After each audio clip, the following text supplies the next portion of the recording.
సామాజిక, ఆర్థిక, విద్య, ఉపాధి, రాజకీయ మరియు కుల సర్వే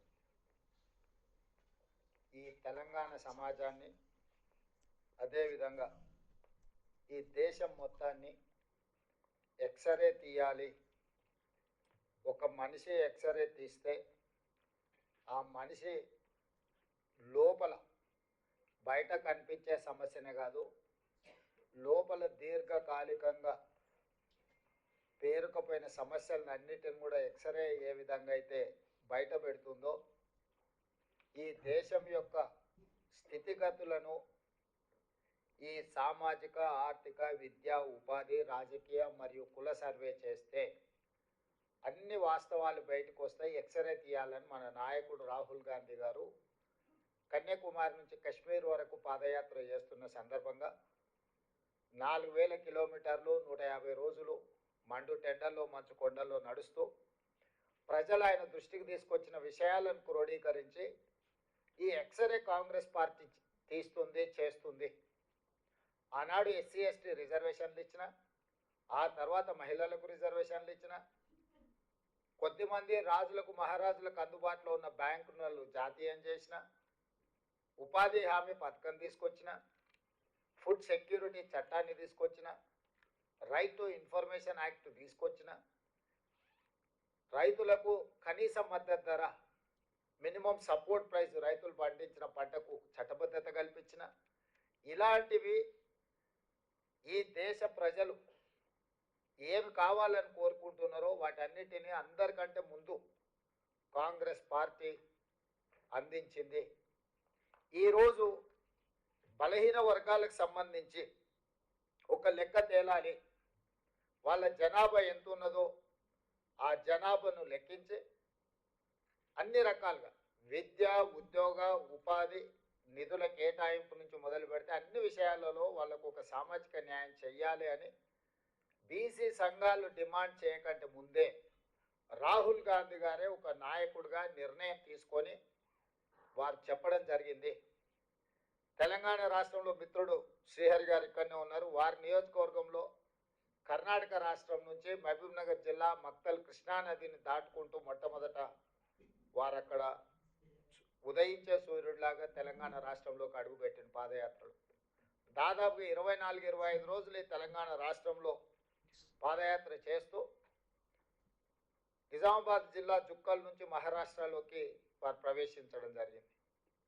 ఈ రాష్ట్రంలో పర్యటన చేసినంత కాలం రాహుల్ గాంధీ గారు స్పష్టంగా తెలంగాణ రాష్ట్రంలో కాంగ్రెస్ పార్టీని మీరు అధికారంలోకి తీసుకురండి, తప్పకుండా మా ప్రభుత్వం కులగణన చేసి తీరుతుంది, ఇది నా మాట అని చెప్పి రాహుల్ గాంధీ గారు మాట ఇచ్చింది ప్రజలకు. గాంధీ కుటుంబం మాట ఇస్తే ఏ త్యాగానికైనా సిద్ధమవుతుంది, కానీ మాట తప్పదు అని శ్రీమతి సోనియా గాంధీ గారు తెలంగాణ ప్రజలకు తెలంగాణ రాష్ట్రం ఇస్తా అని మాట ఇచ్చి రాజకీయంగా ఎన్నో ఒడిదుడుకులను ఎదుర్కొని తెలంగాణ రాష్ట్రాన్ని వారు ఇవ్వడం జరిగింది. ఆ సోనియా గాంధీ గారి కుమారుడు రాహుల్ గాంధీ గారు తెలంగాణ రాష్ట్రంలో మీరు మా ప్రభుత్వాన్ని ఏర్పాటు చేయండి, మీ కులగణన చేసే బాధ్యత కాంగ్రెస్ పార్టీ తీసుకుంటుందని వారు చెప్పారు. దాంతో తెలంగాణ రాష్ట్రంలో ఉన్న బలహీన వర్గాలు అందరూ కూడా ఒక అడుగు ముందుకేసి స్వతంత్రం వచ్చినప్పటి నుంచి ఈ రోజు వరకు నాయకులు వచ్చిర్రు పోయిర్రు, కానీ మేము ఎంతమంది ఉన్నామో లెక్క తేల్చలేదు. ఈరోజు రాహుల్ గాంధీ గారు మాట ఇస్తున్నారు, మనం ఒక అవకాశం కాంగ్రెస్ పార్టీకి ఇచ్చి ఈరోజు మన లెక్కలు తేల్చుకుందామని చెప్పి ముందుకు వచ్చి కాంగ్రెస్ ప్రభుత్వాన్ని ఏర్పాటు చేశారు. మరి ఆ బాధ్యతతో ఆ ఆలోచనతో ఉన్న రాహుల్ గాంధీ గారు కాంగ్రెస్ పార్టీ శ్రీ మల్లికార్జున్ ఖర్గే గారు నన్ను తెలంగాణ రాష్ట్ర ముఖ్యమంత్రిగా వారు పార్టీ నిర్ణయం మేరకు శాసనసభ్యులు అందరూ కలిసి నాకు ఒక అవకాశం ఇచ్చారు. నేను ఇప్పుడు ఈ సమావేశంలో పాల్గొన్న పెద్దలందరూ, మంత్రులు, పిసిసి అధ్యక్షుడు, మాజీ పిసిసి అధ్యక్షులు, రాజ్యసభ సభ్యులు, అదేవిధంగా ఎంపీలు, ఎమ్మెల్సీలు, ఎమ్మెల్యేలు, కార్పొరేషన్ చైర్మన్లు, జిల్లా పార్టీ అధ్యక్షులు, ముఖ్యమైన మిత్రులందరూ ఈ సమావేశంలో ఉన్నారు. మన అధికారంలో రావడానికి అహర్నిశలు కృషి చేసిన వాళ్ళందరూ ఈ సమావేశంలో ఉన్నారు. ఈరోజు నేను మిమ్మల్ని అడుగుతున్నా, మన నాయకుడు రాహుల్ గాంధీ గారు మాట ఇచ్చిన తర్వాత, ఆ మాటను ప్రజలు విశ్వసించి మనకు అధికారాన్ని కట్టబెట్టిన తర్వాత దీన్ని అమలు చేయడం నా బాధ్యతనా కాదా? కాబట్టే ఈరోజు మన నాయకుడు ఇచ్చిన మాటను తూచా తప్పకుండా అమలు చేయాలనే చిత్తశుద్ధితోని తెలంగాణ రాష్ట్ర ముఖ్యమంత్రిగా దేశంలో ఏ ముఖ్యమంత్రి, ఏ రాష్ట్ర ప్రభుత్వం ఈ నిర్ణయం చేయడానికి సాహసం చేయలే. దానివల్ల వచ్చే రాజకీయ పరిణామాలు కావచ్చు, లేకపోతే ఎదుర్కోవాల్సిన సమస్యల్ని చూసి భయపడి ఎవరు ముందుకు రాలే భారతదేశం మొత్తంలో. కానీ తెలంగాణ రాష్ట్ర ప్రభుత్వం రాహుల్ గాంధీ గారు ఇచ్చిన మాటను నిలబెట్టాలి అన్న ఆలోచనతోటి 100% ఈ విషయాన్ని పారదర్శకంగా ప్రజల్ని మమేకం చేసి ప్రభుత్వాన్ని పూర్తి స్థాయిలో ఇందులో ఈ కార్యాచరణలో ఈ కార్యక్రమంలో ప్రభుత్వాన్ని పూర్తి స్థాయిలో భాగస్వాములను చేసి ఈ కార్యక్రమాన్ని చేపట్టినము. చాలామంది ఇదేదో ఆశామాసి ఆనాడు సమగ్ర కుటుంబ సర్వే కేసీఆర్ గారు 12 గంటలలో చేసి ఇదే లెక్కలని కాకి లెక్కలు ఆయన చెప్పాను. ఏ రోజు కూడా అధికారికంగా వారు క్యాబినెట్లో పెట్టడం కానీ శాసనసభకు వివరాలు ఇవ్వడం కానీ ప్రభుత్వం ఎక్కడా అధికారికంగా లెక్కలు చూపించలే. ఈ రాష్ట్రంలో ఉన్న జనాభానంతా లెక్క కట్టి ఒక కుటుంబం ఒక వ్యక్తి ఆ వివరాలను దాచిపెట్టుకొని ఎన్నికలు వచ్చినప్పుడు ఆయనకు అవసరమైన విధంగా ఆ సమాచారాన్ని వినియోగించుకొని రాజకీయ ప్రయోజనం పొందేదే తప్ప 10 సంవత్సరాలలో ఆ సమాచారాన్ని పేదల కోసం వినియోగించలేదు. అందుకే కాంగ్రెస్ పార్టీ ప్రభుత్వం ఎప్పుడైతే ఈ కులగణన చేయాలి, ఈ వివరాలను సేకరించాలనుకున్నప్పుడు వివిధ రాష్ట్రాలలో ఈ దేశంలో ఎక్కడెక్కడ ఏ రాష్ట్రాలు ఇందులో ప్రయత్నం చేసినాయి, ఆ ప్రయత్నాలలో విజయం సాధించిన వాళ్ళు ఎవరు, వైఫల్యం చెందిన వాళ్ళు ఎవరు అని స్టడీ చేసి ఒక అధికారుల బృందాన్ని బీహార్, హర్యానా, కర్ణాటక, రాజస్థాన్ వివిధ రాష్ట్రాలకు తిప్పి అధికారుల బృందాన్ని సమాచారాన్ని సేకరించడము. అదేవిధంగా ఒక మంత్రివర్గ ఉపసంఘాన్ని వీటన్నిటిని పర్యవేక్షించడానికి ఉత్తమ్ కుమార్ రెడ్డి గారిని, దామోదర్ రాజనరసింహ గారిని, శ్రీధర్ బాబు గారిని, మిత్రుడు పొన్నం ప్రభాకర్ గారిని, సీతక్కను ఒక మంత్రివర్గ ఉపసంఘాన్ని వేసి, ఎందుకంటే దీనికి అధికారిక కార్యాచరణ ఒక అధికారిక గుర్తింపు ఉండాలని మంత్రివర్గ ఉపసంఘాన్ని వేసాం. ఈ మంత్రివర్గ ఉపసంఘము అధికారిక బృందము వివిధ రాష్ట్రాలలో పర్యటించి సమాచారం సేకరణ చేసి ఆ వివరాలన్నీ కూడా మంత్రివర్గానికి వాళ్ళు వివరిస్తే అక్కడి నుంచి వివిధ రాష్ట్రాలలో వచ్చిన సమస్యలను దృష్టిలో పెట్టుకొని ఇది ఏదో ఒక డిపార్ట్మెంట్ చేస్తే దీనికి చట్టంలో కోర్టులో ఇబ్బంది వస్తుంది అని చెప్పి ఇతర రాష్ట్రాల అనుభవాలను దృష్టిలో పెట్టుకొని ప్లానింగ్ డిపార్ట్మెంట్ చేయాలని చెప్పి ఒక నిర్ణయానికి వచ్చినాం. ఈరోజు ప్రభుత్వం మొత్తం సేకరించిన సమాచారాన్ని మంత్రివర్గ ఉపసంఘం ఇచ్చిన సూచనకు ప్రభుత్వం నిర్ణయం తీసుకొని దీని ఒక నోడల్ ఏజెన్సీ కింద ప్లానింగ్ డిపార్ట్మెంట్ కింద అన్ని శాఖలు వస్తాయి కాబట్టి planning department as a nodal agency కింద మనము ఈరోజు నియమించుకున్నాము. ప్లానింగ్ డిపార్ట్మెంట్ ఫైనాన్స్ మినిస్టర్ కింద వస్తుంది. అందుకే ఉప ముఖ్యమంత్రి బట్టి విక్రమార్క గారు ఆర్థిక మంత్రిగా ఉన్నారు. వారి కింద ఉన్న సందీప్ సుల్తానియా ప్లానింగ్ డిపార్ట్మెంట్ హెడ్గా అధికారిగా సీనియర్ ఐఏఎస్ ఆఫీసర్గా ఉన్నారు. ఈ బాధ్యతను ఉప ముఖ్యమంత్రి బట్టి విక్రమార్క గారికి ప్లానింగ్ డిపార్ట్మెంట్ సందీప్ సుల్తానియా గారికి అప్పగించడం జరిగింది. ఆ తర్వాత మనము ఈ రాష్ట్రాన్ని మొత్తం 94,863 విభాగాలుగా ఒక్కొక్క క్లస్టర్ 150 ఇండ్లు మొదటి 3 రోజులు ఇండ్ల వివరాలు సేకరించినాం.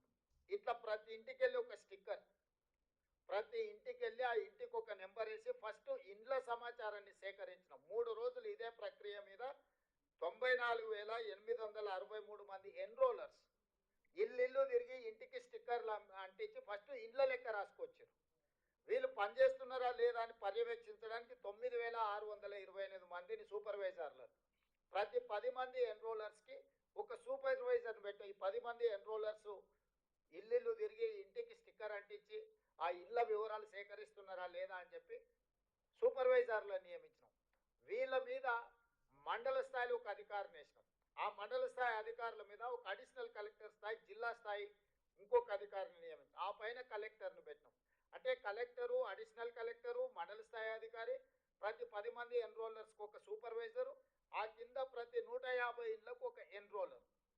ఇంత వ్యవస్థను పక్కడబందిగా 1,03,889 మందిని ఈ ప్రక్రియలో భాగస్వాములను చేసినాము. ప్రభుత్వంలో ఉన్న 15 శాఖలకు సంబంధించిన సిబ్బందిని మనం ఇందులో వినియోగించినాం. అందులో ప్రధానంగా టీచర్లు, ఇతర విభాగాలకు సంబంధించిన అధికారులను ఇల్లు వెళ్ళి ఈ 150 ఇళ్లకు సంబంధించిన సమాచారాన్ని తీసుకురావాలని ఇచ్చినాం.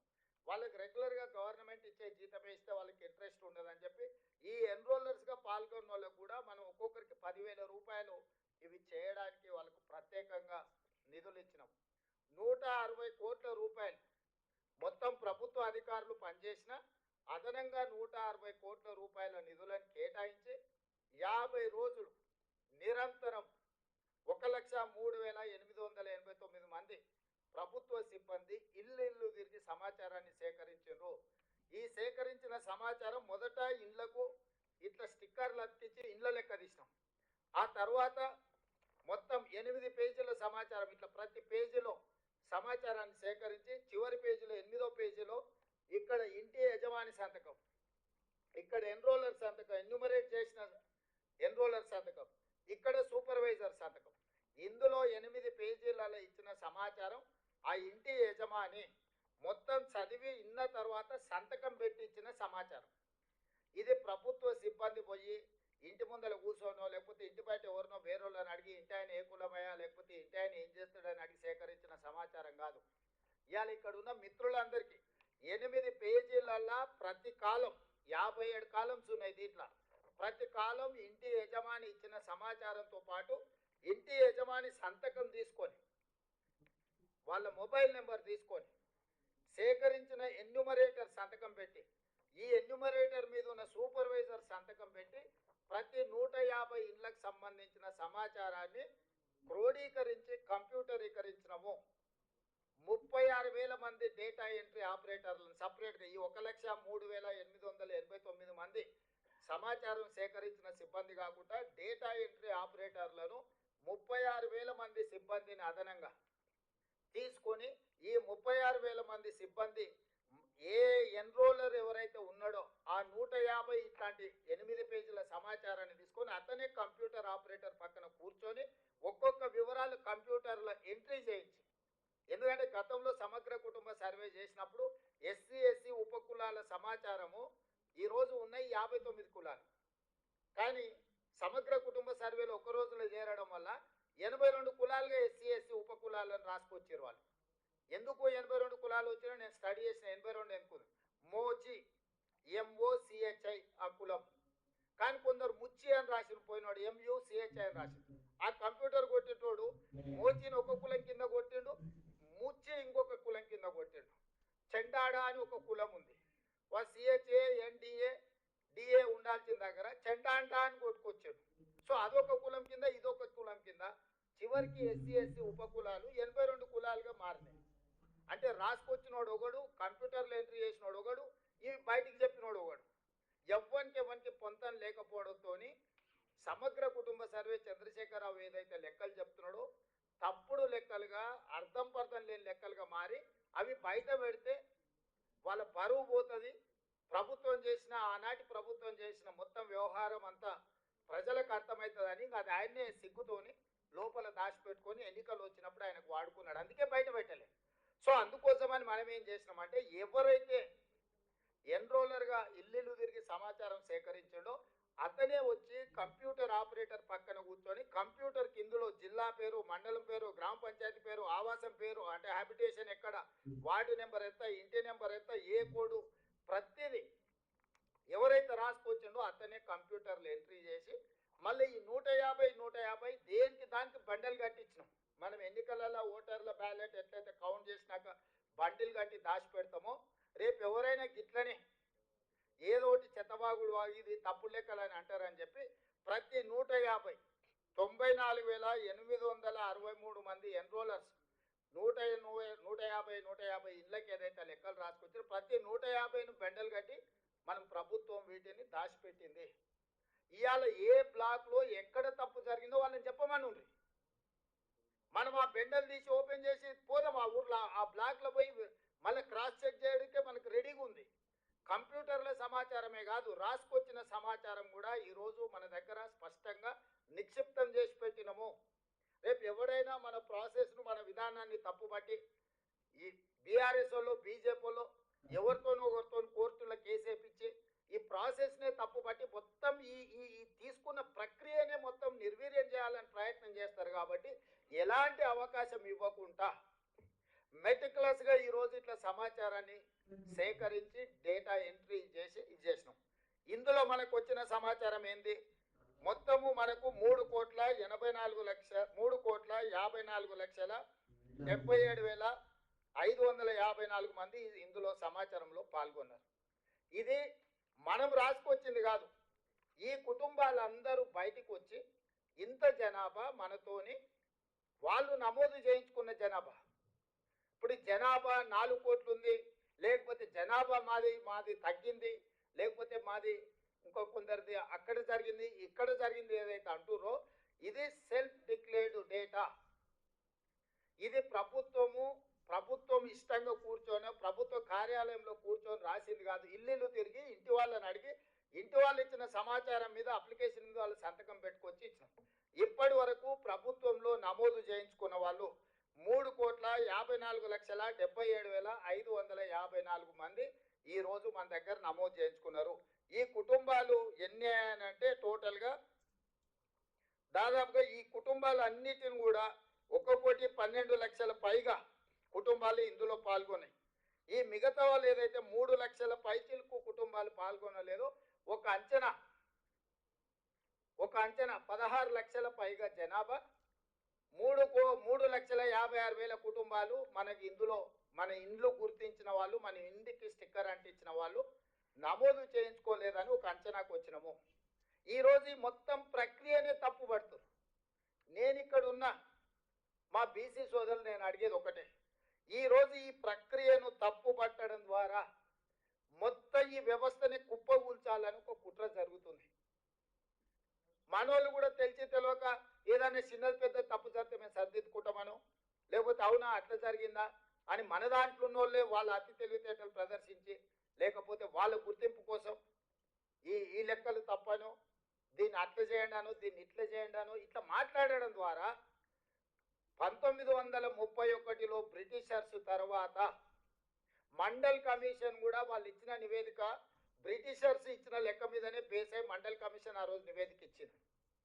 స్వతంత్రం వచ్చినప్పటి నుంచి ఈ రోజు వరకు ఎవ్వరు, ఏ రాష్ట్రము, ఏ ముఖ్యమంత్రి, ఏ ప్రధానమంత్రి, ఎంత పెద్ద నాయకుడున్నా, ఎంత గొప్ప నాయకుడున్నా ఈ ప్రయత్నమే చేయలేదు. ప్రయత్నం ప్రారంభిస్తే ఆగిపోయింది.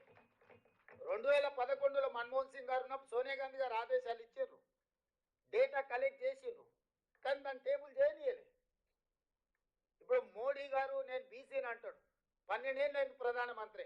ఆనాడు కాంగ్రెస్ పార్టీ ఇచ్చిన నివేదికను బయట పెట్టమని ధైర్యం ఉంటే, బీసీల పట్ల ప్రేమ ఉంటే బండి సంజయ్ గారిని ఈరోజు ఆ నివేదికను బయట పెట్టించమని మనం సేకరించిన 2011 ఒక ప్రయత్నం చేసింది కాంగ్రెస్ పార్టీ. ఆ వివరాలు ఉన్నాయి కేంద్ర ప్రభుత్వం దగ్గర. Ask them to table that details చెయ్యరు. ఎందుకు అని అంటే ఒక్కసారి లెక్క తెలిస్తే లెక్క ప్రకారం వాటా అడుగుతారు, కోటా అడుగుతారు. ఒకసారి అడగడం మొదలు పెడితే ఇయ్యాలి కాకపోతే రేపైనా అది అమలు జరుగుతుంది. ఓవర్ నైట్ ఒకటే రోజు జరగకపోవచ్చు. స్వతంత్రం అడగంగానే వచ్చిందా? కొట్లాడంగా వచ్చింది. తెలంగాణ రాష్ట్రం ఒకటేసారి వచ్చిందా? ఎన్నో సంవత్సరాలు కొట్లాడితే తెలంగాణ రాష్ట్రం వచ్చింది. ఇవాళ ఈ బీసీ లెక్కలు కూడా ఓవర్ నైట్ రాలే. కొన్ని ఏళ్ళ నుంచి కొట్లాడుతున్నారు సంఘాలు, నాయకులు, వీళ్ళు కొన్ని దశాబ్దాల నుంచి అడుగుతూనే ఉన్నారు. యూనివర్సిటీలలో బీసీ రిజర్వేషన్లు లేకపోతే నాడు తీసేస్తే హనుమంతరావు గారు పోయి సోనియా గాంధీ గారిని మాట్లాడి అమెండ్మెంట్ తీసుకొచ్చి యూనివర్సిటీల రిజర్వేషన్లు ఇచ్చారు. శివశంకర్ గారు ఉన్నప్పుడు ఈ యొక్క జాతుల కోసం ఇందిరాగాంధీ గారి కాడి నుంచి కేంద్ర ప్రభుత్వం మీద ఒత్తిడి తీసుకొచ్చి ఎన్నో ప్రయోజనకరమైన అంశాలను పొందుపరిచారు. ఏది కూడా ఒక్కరోజు రాత్రి ఊరికే రాదు. కొట్లాడి సాధించుకునేవి మిగిలినాయి. ఇవాళ ఎన్నో ఏళ్ళ నుంచి కొట్లాడుతున్నది, ఎంతో దీర్ఘకాలికంగా వాయిదా పడుతున్న ఒక డిమాండ్ను ఈరోజు మనం సక్సెస్ఫుల్గా దీన్ని ముందుకు తీసుకెళ్తున్నాము. దాంతో ఇందులో పాల్గొనని వాళ్ళు, ఇదంటే ఇష్టం లేని వాళ్ళు, ప్రధానంగా రాజకీయాలలో బీఆర్ఎస్, బీజేపీ ఈరోజు కాంగ్రెస్ పార్టీ ఒక రాష్ట్రంలో చేపట్టిన ఈ ప్రక్రియ 100% న్యాయపరంగా, చట్టపరంగా, అధికారికంగా ఈ నివేదికని ఈరోజు మనం తయారు చేసినాము. ఒక్కసారి అఫీషియల్గా ఈ రాష్ట్ర ప్రభుత్వం చేసిన నివేదిక కోర్టు ముందల నిలబడ్డది అని అంటే ప్రతి రాష్ట్రంలో ఈ డిమాండ్ వస్తుంది, ప్రతి రాష్ట్రంలో చేయాల్సిన పరిస్థితి వస్తుంది. అన్ని రాష్ట్రాలలో ఈ డిమాండ్ చేస్తే దేశం మొత్తంలో అమలు చేయాల్సి వస్తుంది. దేశం మొత్తంలో ఎప్పుడైతే అమలు చేస్తారో బీజేపీ పార్టీలో ఆధిపత్యం వహిస్తున్న 1-2 సామాజిక వర్గాలకు ఇది తీవ్ర విఘాతం కలుగుతుంది. తెర వెనకాలుండి కానీ తెర ముందలుండి కానీ బీజేపీలో ఉన్న 1-2 పెద్ద అధికారాన్ని చెలాయించే సామాజిక వర్గాలకు ఇది గుదిబండగా మారుతుంది. అందుకే బీజేపీ కాంగ్రెస్ చేసిన ప్రక్రియను తప్పుపట్టి ఏ లెక్క లేకుండా చేయాలని చూస్తున్నారు. నేను ఇప్పుడు మిమ్మల్ని అడుగుతున్న మిత్రులారా, ఇంత కష్టపడి స్వయంగా ప్రజలు డిక్లేర్ చేసిన సంతకం పెట్టి సెల్ఫ్ డిక్లేర్డ్ డేటా ఈరోజు 3,54,77,554 మంది ఇందులోకి వచ్చిండ్రు. దీని ప్రకారం 96.9% సర్వే జరిగింది. ఇంకా 3.1% సర్వే పరిధిలోకి రాలేదు. వాళ్ళందరినీ కూడా సర్వే చేస్తామని రెండో విడత కూడా మనం అవకాశం ఇచ్చిన 16 నుంచి 28 తారీఖు వరకు. గతంలో మనం ఇల్లు తిరిగినాం. ఇవాళ అపార్ట్మెంట్స్ ఉంటాయి సిటీలో, కొన్ని ప్రాంతాలలో మనకు అర్థం కూడా కాదు. అందుకే మనం ఆన్లైన్ పెట్టినాం, అదేవిధంగా టోల్ ఫ్రీ నెంబర్ పెట్టినాం, గవర్నమెంట్ ఆఫీసులలో మనము కౌంటర్స్ ఓపెన్ చేసినాం. అయ్యా మీరు ఎవరున్నా మీరు సమాచారాన్ని ఇవ్వదలుచుకుంటే టోల్ ఫ్రీ నెంబర్ చెప్తే మా అధికారి మీ ఇంటికి వచ్చి లెక్కలు రాసుకొస్తాడని చెప్పినాం. ఒకవేళ అట్లా కాదు, మీరు చదువుకున్న వాళ్ళు, సాఫ్ట్వేర్ ఇంజనీర్లు, డాక్టర్లు, లాయర్లు అయితే ఆన్లైన్లో మీరు ఎన్రోల్ చేయించండి, ఆన్లైన్ అవైలబిలిటీ ఇచ్చినాం. అదేవిధంగా మీరు పోత గవర్నమెంట్ ఆఫీస్కి వచ్చి కూర్చొని మీరు నమోదు చేయించుకోవడం అంటే గవర్నమెంట్ ఆఫీస్లో కూడా పెట్టినాం. ఇంతకంటే పారదర్శకంగా ఈ రాష్ట్రంలో, ఈ దేశంలో ఎక్కడైనా జరిగిందా? ఇంత పారదర్శకంగా మనం చేస్తున్నా చంద్రశేఖరరావు గారు, హరీష్ రావు గారు, తారక రామారావు గారు ఇప్పటి వరకు నమోదు చేయించుకోలే. ఎందుకు వీళ్ళు నమోదు చేయించుకుంటలేరు? ఏంది కారణం? వాళ్ళందరూ నమోదు చేయించుకుంటే మీ లెక్క తెలుస్తుంది, వాళ్ళ లెక్క తెలుస్తుంది. 50% పైన ఉన్న మీ లెక్క తెలుస్తుంది, 60% ఉన్న వాళ్ళ లెక్క తెలిస్తే రేపు పొద్దుగాల మీరు అడుగుతారు కదా, పోయిన మంత్రివర్గంలో ఎవరెవరు ఉన్నారు? చంద్రశేఖరరావు, హరీష్ రావు, తారక రామారావు, దయాకర్ రావు, వినోద్ రావు, ఎంతమంది మంత్రులు ఉన్నారు? మీరు అడుగుతారు కదా. 60% ఉంటే మీరు గన్య తీసుకుంటే మరి 50% పైన ఉన్న మరి మా సంగతి ఏం సార్ అని మీరు లెక్కలు అడుగుతారని. ఎట్టి పరిస్థితుల్లో ఈ లెక్క అనేది ముద్ర కాకూడదు, ఈ లెక్క అనేది జరగకూడదు. జరగకూడదు అంటే ఈ లెక్కనే తప్పుడు లెక్క అని చెప్పి మన మీద బురద చల్లితే ఇక వీళ్ళు వెనక్కి పోతారు, భయపడతారు. మనోళ్ళు కూడా ఏ లెక్క లేని దగ్గర ఏదో ఒక లెక్క పెట్టుకొని మాది అంతుండే ఇప్పుడు ఇంత తగ్గిందని. అయ్యా నేను ఈరోజు చెప్తున్నా, మన మిత్రులు వినయ్ కుమార్ గారు ఒక మాట చెప్పారు, వీలైతే గతంలో లెక్కలు ఏవైతున్నాయో అఫీషియల్గా మీరు ఒకసారి లిస్ట్ చేయాలి. గతంలో చంద్రశేఖరరావు ఇచ్చిన లెక్క ప్రకారం 51% బీసీలు, 21 మీరు నోట్ చేసుకోండి అందరు, 51% బీసీలు చంద్రశేఖరరావు ఇచ్చిన లెక్క, 21% ఓసీలు, 18% ఎస్సీలు, 10% ఎస్టీలు, 51, 21, 72, 18 ఎస్సీలు, 90, 10 ఎస్టీలు, 100%. 4 కేటగిరీల కింద చంద్రశేఖరరావు గారు ఇచ్చిన లెక్క. చంద్రశేఖరరావు గారు ఇచ్చిన లెక్క ప్రకారం వాళ్ళు హిందూ ప్రాక్టీసింగ్ బీసీలా, ముస్లిం ప్రాక్టీసింగ్ బీసీలా ఎవరనేది పక్కన పెడితే ఆయన ఇచ్చిన మొత్తం లెక్క 51%. ఇవాళ మనం ఇచ్చిన లెక్క నేను చెప్పదలుచుకున్నా. ఏది? 3,57,554 మందిలా ఎస్సీలు 17.43%, ఎస్టీలు 10.45%, బీసీ హిందూ ప్రాక్టీసింగ్ వాళ్ళు అంటే 46.25%, అదేవిధంగా బీసీ ముస్లిం ప్రాక్టీసింగ్ వాళ్ళు 10.08%. ఈ రెండు కలిపితే మనకు 56.33%. నేను ఇప్పుడు మా మిత్రులను అడుగుతున్నా, 51% ఎక్కువనా 56.33% ఎక్కువనా? మిత్రులారు మీరు చెప్పండి, బీసీల లెక్క తగ్గిందా పెరిగిందా? మరి 5-6% దాదాపుగా పెరిగితే ఈరోజు ఎవడో వస్తాడు బీసీల లెక్కలు తగ్గించిండు రేవంత్ రెడ్డి, బీసీల లెక్కలు తగ్గించిండు అంటాడు. చంద్రశేఖరరావు 21% ఓసీలు ఇచ్చాడు. నేను ఇచ్చిన లెక్కల్లో 15.79 ఓసీల లెక్క. ఓసీలు చంద్రశేఖరరావు 21% ఇస్తే రేవంత్ రెడ్డి 15.79% ఇచ్చాడు. ఓసీల లెక్క తగ్గిందా పెరిగిందా? మరి ఓసీల లెక్క తగ్గింది, సేమ్ అది బీసీలలో పెరిగింది. ఇవాళ 5 కేటగిరీల కింద నేను ఇచ్చిన SC, ST, BC, minority, OC. KCR 4 కేటగిరీలు ఇచ్చి 4 కేటగిరీలలో బీసీ, ఓసీ, ఎస్సీ, ఎస్టీ 51% బీసీలు ఇచ్చిండు, 21% ఓసీలు ఇచ్చిండు, 18% ఎస్సీలు ఇచ్చిండు, 10% ఎస్టీలు ఇచ్చిండు. 4 కేటగిరీల కింద చంద్రశేఖరరావు లెక్కలు ఇచ్చిండు. ఇందులో మైనారిటీ కేటగిరీ ఎక్కడుందో మీరు చెప్పండి. ఇవాళ మనం ఇచ్చింది 5 కేటగిరీలు ఇచ్చినాం. 5 కేటగిరీలలో BC, OC, SC, ST, minority. మైనారిటీస్లలో ముస్లిం, హిందూ ప్రాక్టీసింగ్ వాళ్ళు ఉన్నారు, ముస్లిం ప్రాక్టీసింగ్ వాళ్ళు ఉన్నారు, ముస్లింలలో బీసీ ప్రాక్టీసింగ్ వాళ్ళు కూడా ఉన్నారు. ఇవాళ తుర్క చాకలి అని ఉన్నారు, తుర్క మంగలి అని ఉన్నారు, దూదేకుల అని ఉన్నారు. వీళ్ళందరూ ఏంటి, ముస్లింలలో కూడా కటింగ్ చేసేటోళ్ళు ఉన్నారు, ముస్లింలలో కూడా బట్టలు ఉతికేటోళ్ళు ఉన్నారు, ముస్లింలలో కూడా దూదేకుల వాళ్ళు ఉన్నారు. నరేంద్ర మోడీ గారు, ఇది ఒక్కసారి నరేంద్ర మోడీ గారు గతంలో ఆయన చెప్పింది చూపిస్తా. గుజరాత్ నే ముఖ్యమంత్రి ఉన్నప్పుడు 70 ముస్లిం కులాలను నేను బీసీలలో చేసిన, బీసీలకు ఇచ్చిన, నేను ప్రచారం చేసుకోలేదని 2022లో నరేంద్ర మోడీ గారు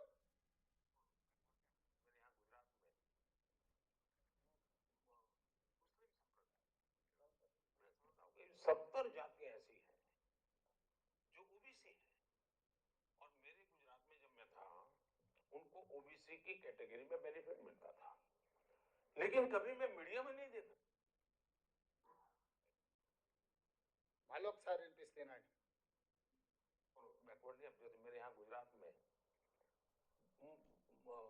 मुस्लिम संप्रदाय में मैं समझता हूँ कि 70 जातियां ऐसी हैं जो ओबीसी हैं, और मेरे गुजरात में जब मैं था उनको ओबीसी की कैटेगरी में बेनिफिट मिलता था, लेकिन कभी मैं मीडिया में नहीं देखा। ఏమన్నాడు, మనందరికీ హిందీ వచ్చు. నేను నా గుజరాత్లో 70 జాతులు ముస్లింలు ఓబీసీలలో ఉన్నారు, నేను చేసిన వాళ్లకు. కాకపోతే నేను ఎప్పుడు మీడియాలో చెప్పుకోలేదని ఈ దేశ ప్రధానమంత్రి నరేంద్ర మోడీ గారు 2022లో అఫీషియల్ ఇంటర్వ్యూలో చెప్పిన ప్రధానమంత్రిగా. మరి ఇప్పుడు బండి సంజయ్ గారు రేవంత్ రెడ్డి తీసుకొచ్చి బీసీలను, మన ముస్లింలను తీసుకొచ్చి బీసీలో కలిపి అంటాడు. డాక్టర్ బాబాసాహెబ్ అంబేద్కర్ గారు ఇచ్చిన రాజ్యాంగంలో దూదేకులోలు బీసీ బి గ్రూప్లు ఉన్నారు. ఎస్సీలు క్రిస్టియన్ గా కన్వర్ట్ అయితే బీసీ సి గ్రూప్లు ఉన్నారు. ఎస్సీలు కూడా మన వినయ్ గారికి తెలవాలి. ఎస్సీస్ ఎవరైనా క్రిస్టియన్ కన్వర్షన్ జరిగితే వాళ్ళు తీసుకొచ్చి ఎస్సీలను కూడా బీసీ సి గ్రూప్ యాడ్ చేసిండ్రు, కన్వర్షన్ జరిగిన వాళ్ళను. సో ఇవాళ ఇవన్నీ ఎందుకు వాళ్ళు మాట్లాడుతున్నారు అని అంటే సింపుల్, ఈ లెక్క తేలిందని అంటే ఆ తర్వాత మా సంగతి ఏంటి చెప్పండి అని మీరు అడుగుతారు. మీరు అడగొద్దంటే ఈ లెక్కలు తేలొద్దు. నేను మిమ్మల్ని అడుగుతున్నా, ఏం ప్రాసెస్?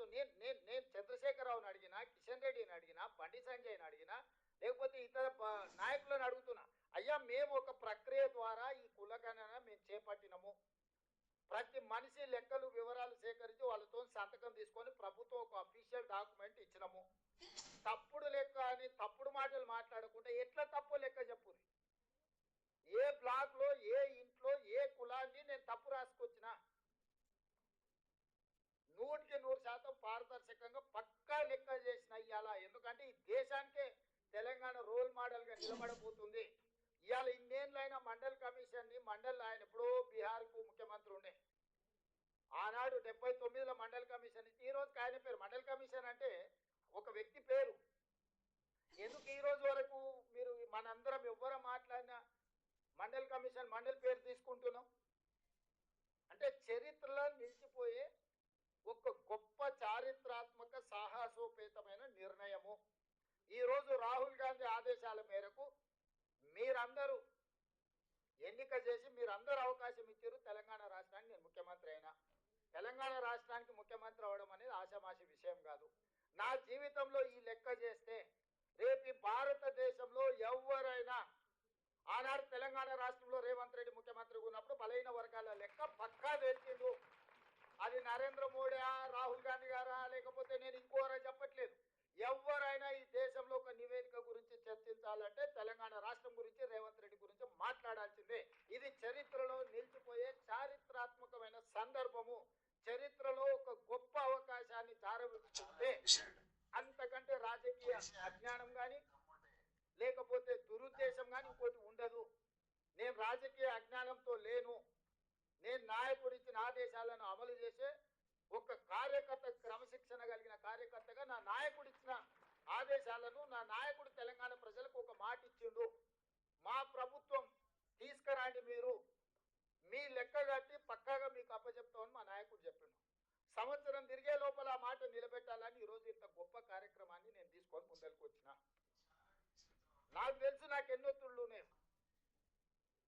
మీకు కనిపించకుండా నా మీద జరుగుతున్న ఒత్తిడి ఇది ఎట్లో గట్ల వాయిదా పెట్టు అని, లేకపోతే ఈ లెక్కలు బయట పెడితే రాబోయే రాజకీయ పరమైన ఇబ్బందులు, వీటన్నిటిని ఎంతో మంది వచ్చి నాకు చెప్పినా కూడా నేను ఒకటే మాట చెప్పిన, అయ్యా ఇది చరిత్రలో నిలిచిపోయే ఒక గొప్ప అవకాశము. ప్లస్ మా నాయకుడు రాహుల్ గాంధీ గారు ఈ దేశానికి, రాష్ట్రానికి ఇచ్చిన మాట, నాయకుడు ఆదేశాలను పాటించడమే నా ధర్మము. ఈ వేదిక మీద ఇంతమంది సీనియర్ నాయకులు ఉన్నారు, నాకంటే చాలా మంది. హనుమంత్ అన్న మేము పుట్టినప్పటి నుంచే రాజకీయాలలో ఉన్నాడు. చాలా మంది ఇప్పుడు జానారెడ్డి గారు లాంటి వాళ్ళు 40-50 ఏళ్ళ నుంచి ఉన్నారు. వీళ్ళందరికీ రాని అవకాశం నేను ముఖ్యమంత్రి అయినా. వీళ్ళందరికీ రాని అవకాశం నాకు ముఖ్యమంత్రి అయ్యే అవకాశం చిన్న వయసులో వచ్చింది. ఎందుకు వచ్చింది? ఆనాడు ఆ నాయకుడితోనైనా నాయకుడు ఏం కోరుకుంటాడో, నాయకుడు ఏం ఆదేశిస్తాడో 100% నాయకుడు ఆదేశాల మేరకు, పార్టీ నిర్ణయం మేరకు పనిచేసిన కాబట్టి నాకు అవకాశాలు వచ్చినాయి. ఈనాడు కూడా కాంగ్రెస్ పార్టీ, మన నాయకుడు రాహుల్ గాంధీ గారు 100% ఇది అద్భుతంగా చెయ్యాలని వారు కోరుకుంటున్నారు. రాహుల్ గాంధీ దేశం ప్రజల ముందు ఈ విషయంలో ఒక మాట ఇచ్చిండు. పార్టీ కోరుకుంటుంది, నాయకుడు ఆదేశించిండు, దాన్ని తూచా తప్పకుండా 100% అమలు చేయాలన్నదే నా ఆలోచన. కాబట్టి ఈరోజు దీన్ని పారదర్శకంగా పక్కాగా చేస్తున్నా. ఎవరికైనా ఏమైనా శశపిశలు, అపోహలు, అనుమానాలు ఉంటే పక్కన పెట్టండి. ఈ రోజు మనం చేసిన లెక్క 100% పక్క. ఎవడు ఏం చెప్పినా నమ్మకండి మిత్రులారా. ఇవాళ మీరు ఈ లెక్కను తప్పు వాటి రటిగా దేశంలో లెక్కనే లేదు, పోల్చడానికి లెక్క లేదు, భవిష్యత్తులో ఎవరు చేయరు. ఇక ఏ రకంగా మేము ఇంతమంది ఉన్నామని మీరు కొట్లాడతారు నాకు చెప్పండి. ఇవాళ ఈ అవకాశాన్ని మీరు వదులుకుంటే ఇక మళ్ళీ అవకాశం వస్తుందని నేను చేయడానికి వేరే ప్రక్రియ లేదు.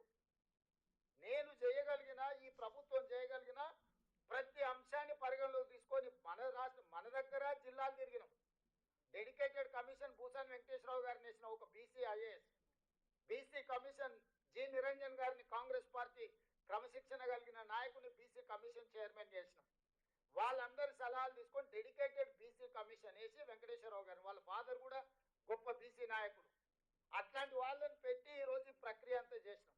అన్ని నియోజకవర్గాలలో అధికారులు పర్యటించారు, అన్ని జిల్లాలలో పర్యటించారు, బీసీ కమిషన్లు పర్యటించారు, డెడికేటెడ్ కమిషన్ పర్యటించింది, మా మంత్రివర్గ ఉపసంఘం పర్యవేక్షించింది, మా డిప్యూటీ సీఎం గారు పర్యవేక్షించారు. 12 సార్లు నేనే స్వయంగా పర్యవేక్షించి చీఫ్ సెక్రటరీ నుంచి మొత్తం వ్యవస్థలంతా ఇందులో భాగస్వాములను చేసి 50 రోజులు చంద్రశేఖరరావు 12 గంటలలో కాకి లెక్కలు చేస్తే పక్కడిబందిగా 50 రోజులు లక్షలాది మంది అధికారులను నేను ఇందులో ఉపయోగించి నేను లెక్క చేసిన.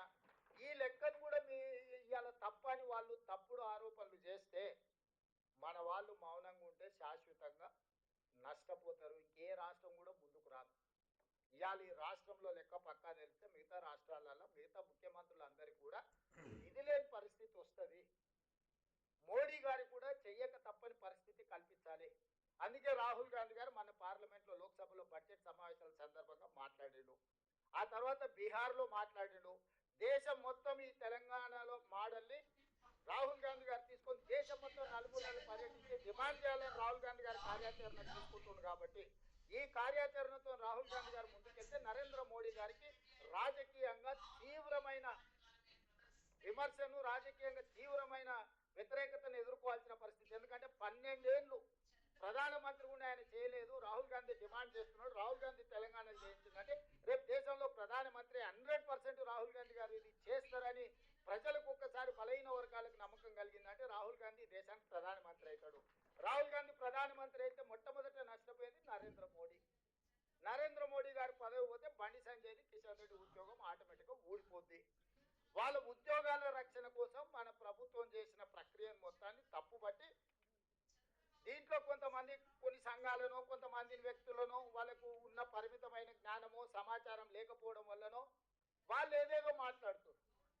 దీన్ని తిప్పికొట్టకపోతే, దీన్ని ప్రజలకు వివరించకపోతే, మీరు దీని ఓనర్షిప్ తీసుకోకపోతే, this is your property, this is not my property, this is your property, your property has to protect your self.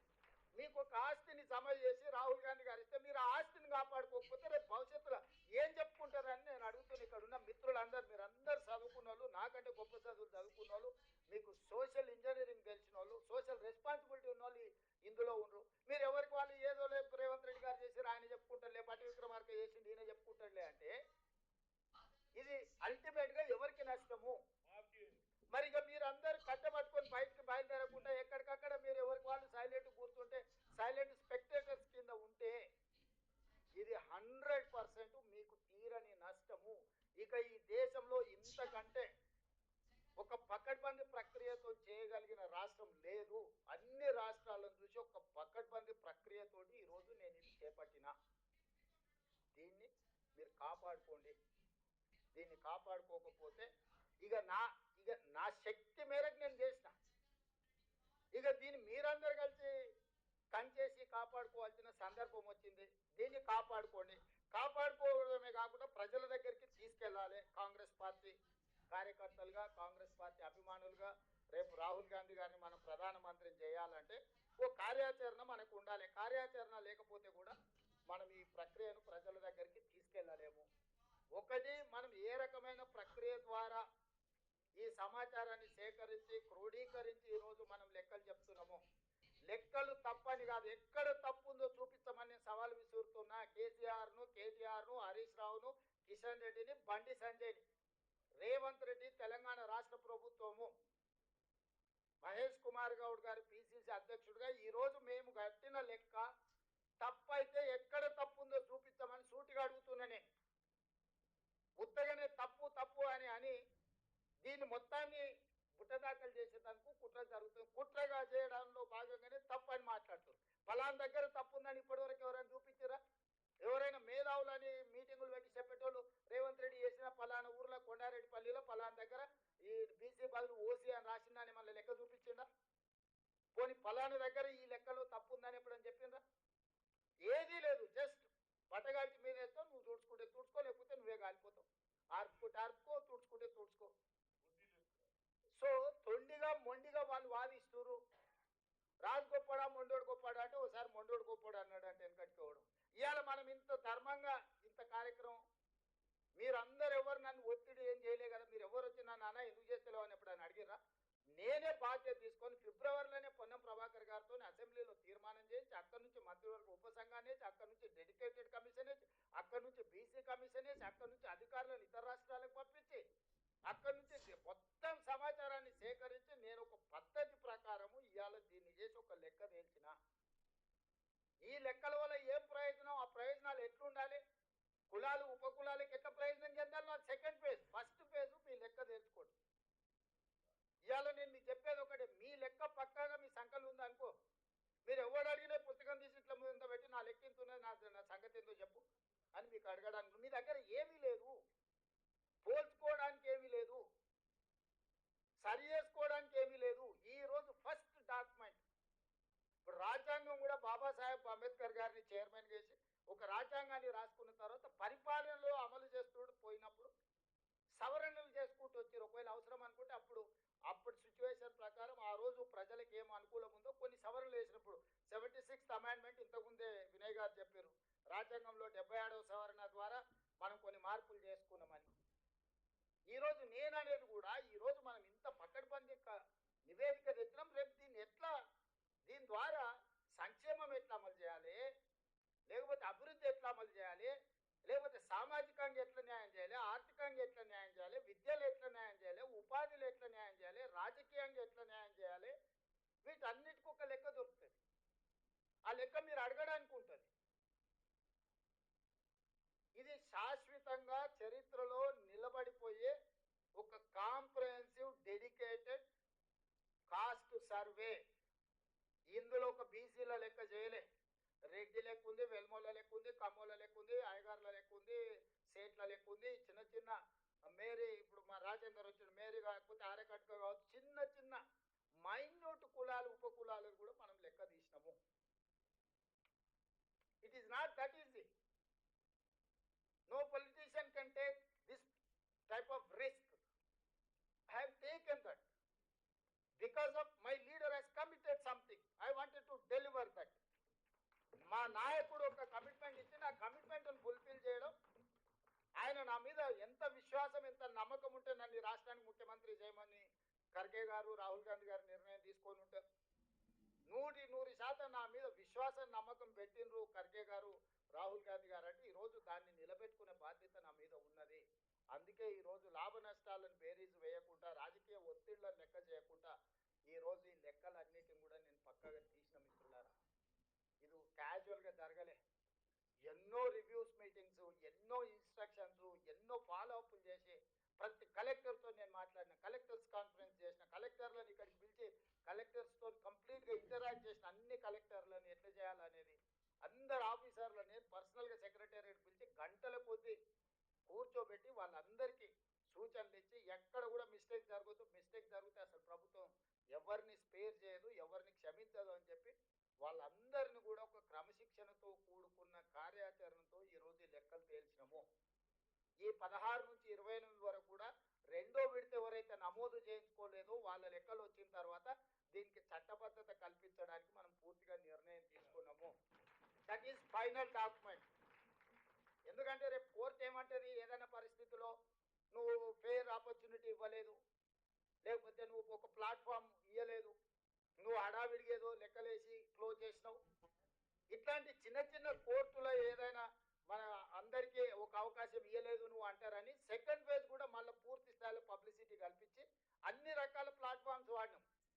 అప్పుడు మనం ఇళ్ళ దగ్గరికి పోయినాం, అప్పుడు మనం అధికారులను పంపించినాం, ఇప్పుడు ఆన్లైన్ ఇచ్చినాం, వాళ్ళకు టోల్ ఫ్రీ నెంబర్ ఇచ్చినాం, గవర్నమెంట్ ఆఫీసులలో ఇచ్చినాం, అన్ని రకాల ప్రక్రియలు మనం తీసుకున్నాము. రేపు కోర్టుకు పోయి ఎవరైనా నాకు అవకాశం రాలేదు నమోదు చేయించుకోవడానికి, నాకు ఈ ప్రభుత్వం అవకాశం ఇవ్వలేదని చెప్పనిక లేదు. అందుకే ఈ సెకండ్ ఫేజ్ రీఓపెన్ చేసిన.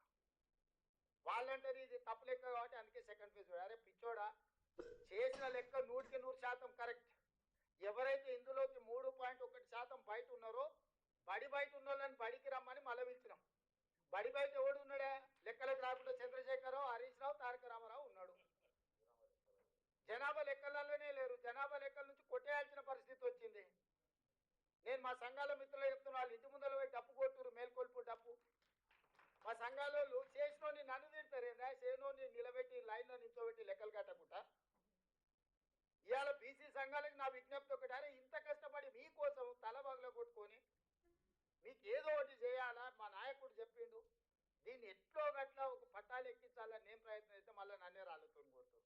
చేయనోడే మంచిగా బాధాప్త ఫామ్ హౌస్లో పట్టుకున్న వాడే మంచోడాడు.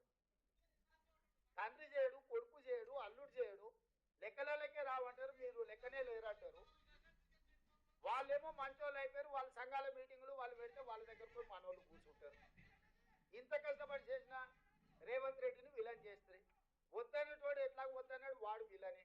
కావాలన్న వాళ్ళకి మీకోసం పనిచేస్తే మీరు కూడా విలన్గా చూసినాక ఇక ఇది ఎట్లా ముందర పడుతుంది మీరు చెప్పురు. నాకు నష్టం మీకా నాకా? మరి ఇక మీరు దీన్ని కాపాడుకోకపోతే, మీరు వచ్చి అండగా నిలబడకపోతే, మీరు వచ్చి నా పక్కన నుంచొని మా ముఖ్యమంత్రి మా రేవంత్ రెడ్డి చేసింది 100% కరెక్టా, ఎవడరా చెప్పినోడు రా, లెక్క చేద్దాం రా, ఏ ఊర్లో ఏ వార్డులో ఏ సందులో తప్పుందో లెక్క చెప్పు, మేము వచ్చి నిలబడతామని మీరు కట్టబట్టుకొని నిలబట్టి ఈ సమస్యకు పరిష్కారం దొరుకుతుంది. మీరు చూసి చూడనట్టు మాకెందుకులే అన్నట్టు ఉన్నారంటే ఇది పట్టాలు ఎక్కదు.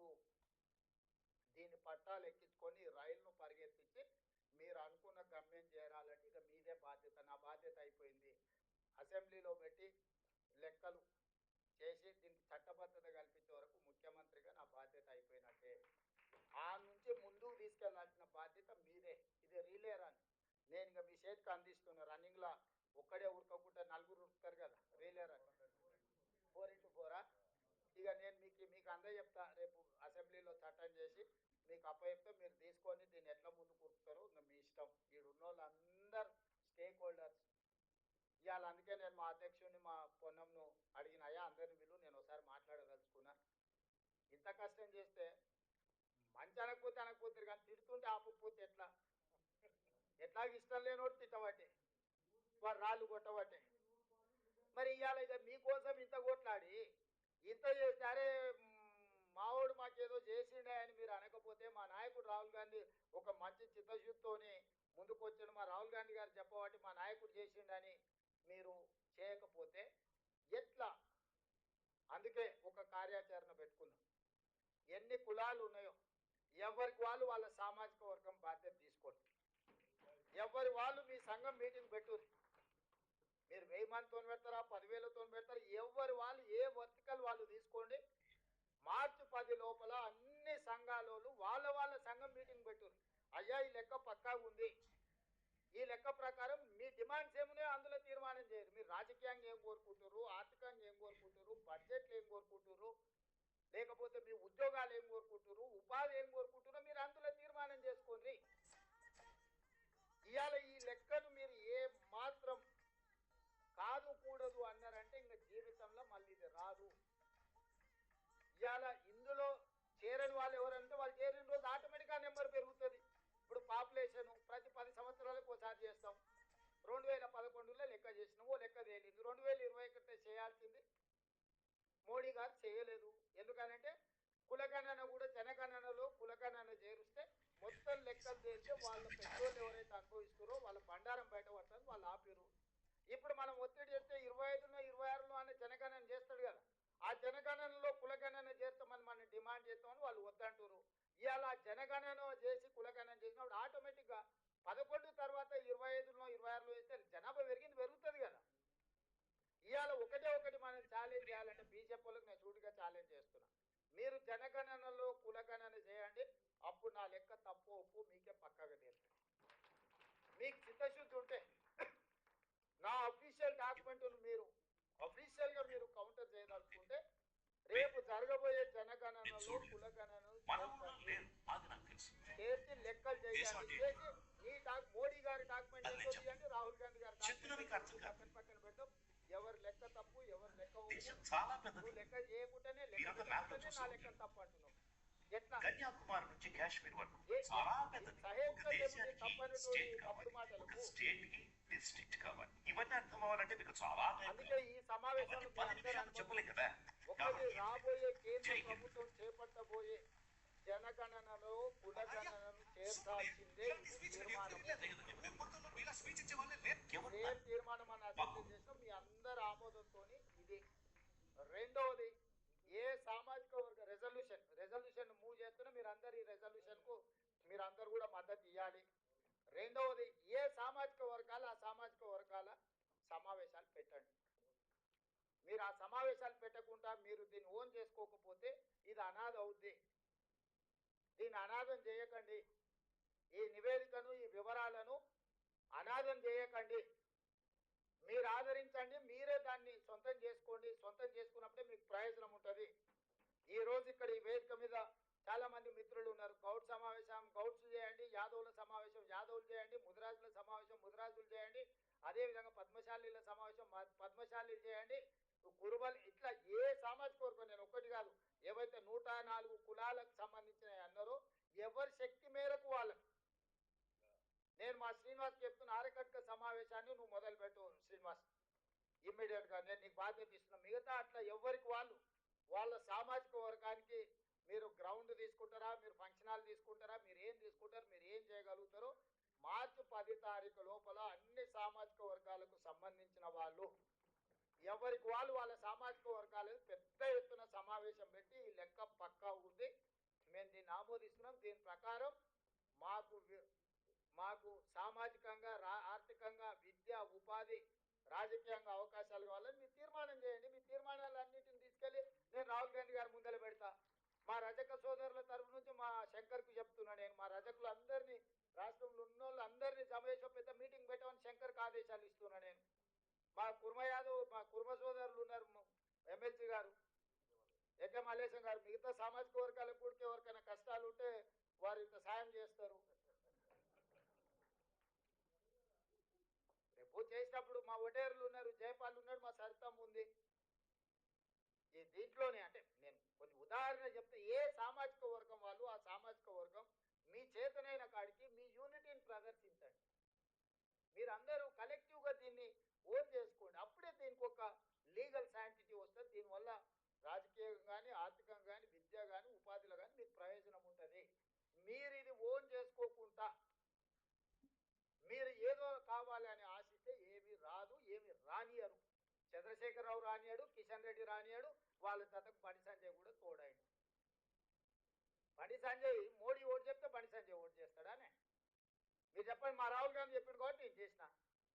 వాళ్ళు మోడీ గారు వద్దంటారు కాబట్టి బండి సంజయ్ వద్దంటారు. సింపుల్. దీంట్లో ఏంది? పెద్ద సైన్స్ ఉందా, మ్యాథమెటిక్స్ ఉంది? ఏముంది? Simple approach. మా నాయకుడు రాహుల్ గాంధీ ఇది చేయాల్సిందే అన్నాడు, నేను తూచా తప్పకుండా పాటించిన. వాళ్ళ నాయకుడు మోడీ బీసీల లెక్కలు వద్దన్నాడు, బండి సంజయ్ వద్దంటుండు. బండి సంజయ్ ఇష్టం ఎవరు అడిగిర్రు? మనం కావాలనుకుంటున్నాం, కావాలనుకున్న వాళ్ళు మన సైడ్ నిలబడు, వద్దనుకునే వాళ్ళు వాళ్ళ సైడ్ నిలబడు. సింపుల్. అందుకే దీంట్లో ఈ సమావేశంలో మీరు కార్యాచరణ మా పిసిసి అధ్యక్షుడికి మా మిత్రుడు పొన్నం ప్రభాకర్ గారికి నా సూచన, ఏ సామాజిక వర్గాలకు వాళ్ళకు ముఖ్యమైన నాయకులకు బాధ్యత ఇవ్వండి. ఏ డేట్ నాడు వాళ్ళు సమావేశం పెట్టుకుంటారు, ఏ డేట్ నాడు వాళ్ళు నిర్వహించుకుంటారు, వాళ్ళ నిర్వహణ చేసుకోవడానికి వాళ్ళని ఇచ్చేయండి. ఏదైనా చిన్నదో పెద్దదో ఏదైనా ఎవరైనా బలహీనంగా ఉండి పూర్తిగా ఇబ్బందికరమైన పరిస్థితి ఉంటే మా ఏకే మల్లేశం ఉన్నాడు, లేకపోతే ఇటు పక్కన మా సోదరుడు మా మధు నీలం మధు ఉన్నాడు. ఇట్లా బలహీన వర్గాల బలంగా ఉన్న వాళ్ళు కూడా కొంతమంది ఉన్నారు. మా బీర్ల ఐలే ఉన్నాడు. ఇట్లా బలహీన వర్గాల బలంగా ఉన్న వాళ్ళు కూడా వాళ్ళని ఆదుకుంటారు. అదేమి ఇబ్బంది కాదు. ఏది ఉన్నా ఎవరికి వాళ్ళు జైపాల్ కట్టు అంటే జైపాల్ కప్ప చెప్పేసిన సీను కప్ప చెప్పేసిన అట్లా ఇక మీ ఇష్టం. ఆ సైడ్ నేను బోధించుకోలేదు. సో నా సూచన ఒక్కటే, ఒకరు సహకరించుకొని దీన్ని మనము ఓనర్షిప్ తీసుకోవాలి. ఇది ఓనర్షిప్ తీసుకోకపోతే ఇక మనకే నష్టము. ఎందుకనంటే రాహుల్ గాంధీ గారు దీన్ని జాతీయ స్థాయిలో దీన్ని ఈ నివేదికను పెట్టి కేంద్ర ప్రభుత్వం మీద మోడీ గారి మీద ఒత్తిడి చేయాలనుకుంటున్నారు. రేపు జరగబోయే జనగణనలో కులగణన జరగాలంటే దీనికి ఒక చట్టబద్ధత రావాలి. చట్టబద్ధతతో పాటు ప్రజల ఆమోదం కూడా పొందాలి. చట్టం నేను చేస్తా, కానీ ప్రజల ఆమోదం లార్జర్ తెలంగాణ సమాజం అంతా దీన్ని ఆమోదించిందంటే చేయాల్సిన బాధ్యత మీ అందరి మీద ఉంది. మీ అందరూ అది చేయకుండా యూనివర్సిటీలలో సెమినార్లు పెట్టండి. కైలాష్ ఉన్నాడు, లేకపోతే మోటార్ రోహిత్ ఉన్నాడు, యూనివర్సిటీల పిల్లలు మీరు ఉన్నారు కదా, యూనివర్సిటీలలో మీరు సెమినార్స్ పెట్టండి. ఇంత మంచి యాక్టివిటీ చేసినా మేము తీసుకున్నామని యూనివర్సిటీ సెమినార్స్ మొదలు పెట్టండి, ఇంటలెక్చువల్ సెమినార్స్ పెట్టండి. ఇప్పుడు అదర్ సైడ్ వాళ్ళు నెగటివ్ క్యాంపెయిన్ చేస్తున్నారు, వాళ్ళు అన్ని రకాలుగా దీన్ని ముందుకెళ్ళకూడదని వాళ్ళు ఎక్కడైనా సూచన చేసినా మీరు చెప్పండి. నన్ను పక్కన పెట్టండి ముఖ్యమంత్రిగా. వీడు ఇంతమంది ఉన్నారు కదా, చంద్రశేఖరరావు ఏమైనా సూచన చేసిండా, హరీష్ రావు ఏమైనా చేసిండా, కిషన్ రెడ్డి ఏమైనా చేసిండా, లేకపోతే సంజయ్ ఏమైనా చేసిండా? మీరు చేసిన లెక్క తప్పు. సింపుల్, ఒకటే మాట. కాబట్టి అది వద్దు. ఇప్పుడు ఒకవేళ ఇందు లేదని లోపం అంటే ఫలానా లోపం ఉందే, ఈ లోపాన్ని సరిదిద్దామని చెప్పమని ఉంది. ఏ లోపం లేదు కాబట్టి, ఏం చెప్పడానికి అవకాశం లేదు కాబట్టి అబద్ధాలు తీసుకొచ్చి మిమ్మల్ని అందరినీ నమ్మించే ప్రయత్నం చేస్తూ దీనికి మనం చూడనట్టు ఊరుకున్నా మనకెందుకులే, ఏదో వాళ్ళు తిప్పలాలు పడుతున్నారు. అది మహేష్ గౌడ్, పొన్నం ప్రభాకర్, రేవంత్ రెడ్డి, హనుమంతరావు, అంజన్ కుమార్ యాదవ్ సమస్య కాదు. ఇది 56.33% బలహీన వర్గాల సమస్య. దీనికి ఒక పరిష్కారం చూపించాలి. ఇది ఎక్స్రేనే కాదు, మెగా హెల్త్ చెకప్ అని నేను అనదలుచుకున్నా. రాహుల్ గాంధీ గారు ఎక్స్రే అన్నారు, నేను ఒక స్టెప్ ముందుకేసి ఇది మెగా హెల్త్ చెకప్. దీంట్లో హెల్త్ ఉంది, వెల్త్ ఉంది, అన్నీ ఉన్నాయి. ఈ మెగా హెల్త్ చెకప్ రిపోర్ట్ మీ దగ్గర ఉంటే మీరు ఏ డాక్టర్ దగ్గర పోయినా, ఆర్ఎంపీ డాక్టర్ దగ్గర పోయినా వాడు కాగితం తిప్పి చూస్తారే ఈ సమస్య ఉన్నది, దీనికి పరిష్కారం ఏదో చూడాలని అంటారు.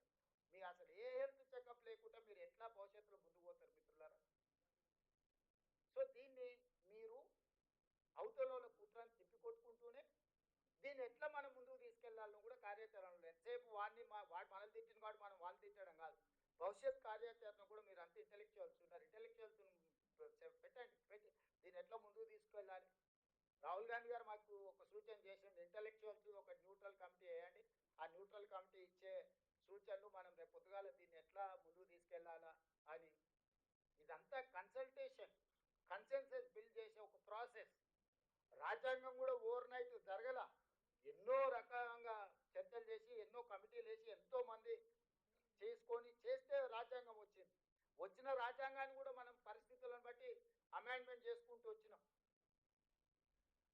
ఇది కూడా మనం ఈరోజు తయారు చేసుకుని భవిష్యత్తులో మన అవసరాలను బట్టి అమెండ్ చేసుకుంటాం. ఎట్లెట్లా దీన్ని మనం చట్టబద్ధత కల్పించాలి, భవిష్యత్తులో అమలు చేసేటప్పుడు ఏమేం చేయాలో ఒక పాలసీ డాక్యుమెంట్గా మారుతుంది. ఈ పాలసీ డాక్యుమెంట్ని వాళ్ళు డిఫ్యూజ్ చేయాలని చూస్తున్నారు ఎదురుగున్నోళ్ళు. దయచేసి మిత్రులారా ఈ అవకాశాన్ని జారవిడ్చుకోకండి. రేపు ఎవరు వస్తారో ఎవరు పోతారో ఎవరి ఆలోచన ఎట్లుంటుందో నాకు తెలియదు. ఈరోజు మొండిగా ఎన్ని ఒత్తిళ్ళు ఎన్ని ఇబ్బందులు వచ్చినా ఈరోజు చెయ్యాలి రాహుల్ గాంధీ చెప్పింది కాబట్టి చేసిన. ఈ చేసిన దాన్ని మీరు ఓన్ చేసుకోండి.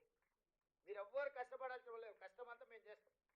మేము చేసి మీకు తీసుకొచ్చి ఇస్తా. బలహీన వర్గాలకి ఇదే బైబిల్, ఇదే భగవద్గీత, ఇదే ఖురాన్ అని చెప్పదలుచుకోండి. ఇంతకు మించిన పాలసీ డాక్యుమెంట్ ఈ దేశంలో లేదు. నేను అథెంటిక్గా ఆన్ రికార్డ్ చెప్తున్నా. స్వతంత్రం వచ్చినప్పటి నుంచి ఈ రోజు వరకు ఏ రాష్ట్ర ప్రభుత్వం ఏ ముఖ్యమంత్రి చేయలే. ఇవాళ మనం చేసినాము. నాకు అది గర్వంగా ఉంది. మా నాయకుడు చెప్పింది నేను చేసిన నాకు ఒక సాటిస్ఫాక్షన్. ప్రజా జీవితంలో ఎన్నోసార్లు ఎన్నో ఏళ్ళు ఉంటాం. కాజు కూడా ఎన్నో ఏళ్ళు బతుకుతుంది. ఏం లాభము? ఒక నాయకుడిగా మొదటి సంవత్సరంలోనే ముఖ్యమంత్రి అయినప్పుడు ఇంత పెద్ద సోషల్ రెవల్యూషన్ని నేను అడ్రస్ చేసిన అంటే నాకు కూడా ఒక సాటిస్ఫాక్షన్ జీవితంలో. వెనక్కి తిరిగి చూసుకుంటే ఏం చేసినావు అని 20 ఏళ్ళ అంటే నేను కులగణన చేసిన అని ఏడైనా తలెత్తుకొని చెప్పగలిగినంత ఒక గొప్ప నిర్ణయాన్ని ఈరోజు తెలంగాణ రాష్ట్ర ప్రభుత్వం చేసింది. ఇది ఆషామాషి నివేదిక కింద కాగితాల కింద చూడకండి. ఇది బలహీన వర్గాల భావోద్వేగం. ఇది బలహీన వర్గాల భావోద్వేగం. ఈ భావోద్వేగాన్ని నేను గౌరవించి దీన్ని ముందుకు తీసుకెళ్లడానికి ట్రై చేస్తున్నాం. మీరు అందరూ ఈ విషయం మిగతా విషయాలలో నాతో విభేదించినా పర్వాలేదు. ఈ విషయంలో మాత్రం మీరు ఉన్నోళ్ళందరూ కలిసికట్టుగా అండగా నిలబడండి. దీన్ని ముందుకు తీసుకెళ్దాము. నాకు ఇది చిత్తశుద్ధితో ముందుకు తీసుకెళ్లడం తప్ప నాకు వేరే లక్ష్యం లేదు. ఈ లక్ష్యాన్ని ముందుకు తీసుకెళ్దామని చెప్పి మీ అందరికీ తెలియజేస్తూ మీ అందరి దగ్గర సెలవు తీసుకుంటున్నా. ధన్యవాదాలు మిత్రులారా.